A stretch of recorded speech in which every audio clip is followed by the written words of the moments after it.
What's up, team? Coach Shawna here. So today I'm going to talk about something that a lot of female athletes struggle with when they're first learning how to do the chest to bar pull-up, the bar muscle-up, ring muscle-up, sometimes even the regular kipping pull-up. One of the things that you struggle with is that momentum to get your hips up to be able to pull lower. And as we get stronger, you'll be able to use less hip and have the strength to pull more down. But right now, we're building the strength and the ability to be able to pull in this direction. So I'm going to go over a couple things that you can do to get more comfortable with a faster explosive hip and a stronger pull to down here instead of pulling to here. First, we want to talk about your entry to the chest to bar pull-up.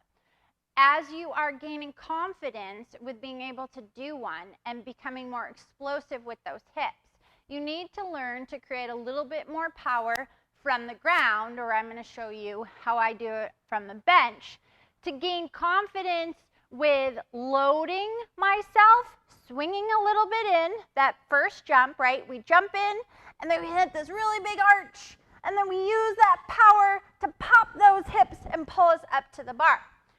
We're going to over-exaggerate that pull to the bar to gain the confidence to pop those hips. And then what's going to happen is that's going to translate to a more powerful hip drive for our chest to bar. So if you're someone who is comfortable going from a bench, I like this the best because it helps you kind of over-exaggerate what you're going to do. So you grab your bench and you are going to, rather than thinking about pulling here, you're going to think about pressing down on that bar as I pop my hips up.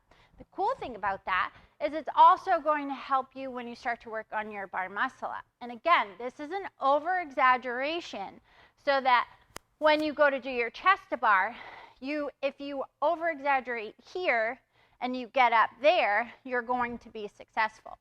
So what you're going to do is you're going to set your bench up about a foot away from your bar. You're going to have a really nice jump in, and then you're going to get that big arch, and then you're going to pop your hips, press down on the bar, and see how high you can get your hips to the bar. And it's going to look something like this. Jump in, arch, press. Woo! See? I touched almost here. Then what's going to happen, okay, is now I figured that out. So I go to do my chest to bar. I jump in, big, and now I understand.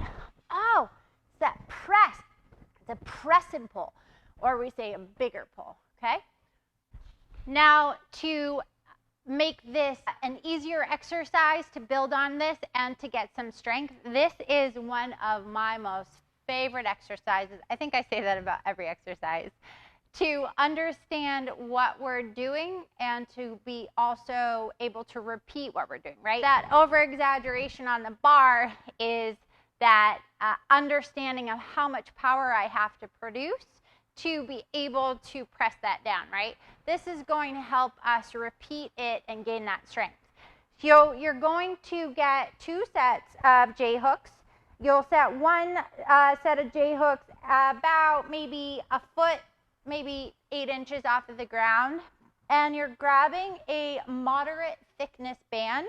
You're putting that moderate thickness band across those J-hooks. Then you're going to grab a barbell.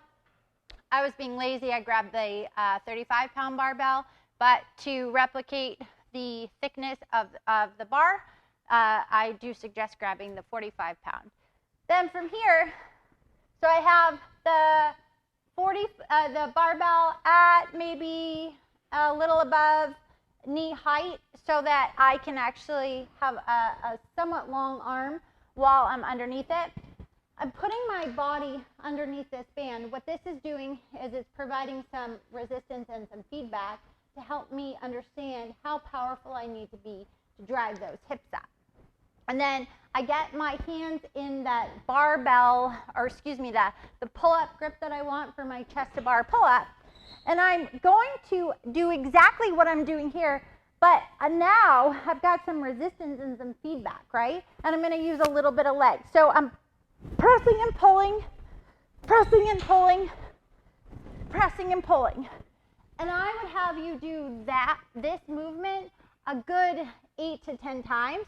You can create a little bit more resistance as you get stronger. You can also raise the barbell up some, which will require you to use a little bit more pull.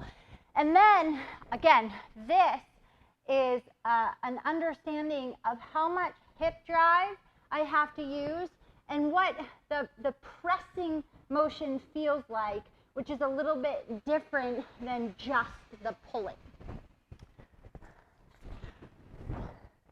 So you're going to add these in to your regular chest to bar work, and this is going to help you develop that confidence and the understanding of a more powerful hip drive to help you with your kip for your chest to bar pull-up. Cool? Questions, comments? Let us know. I hope this helps, and we will see you later.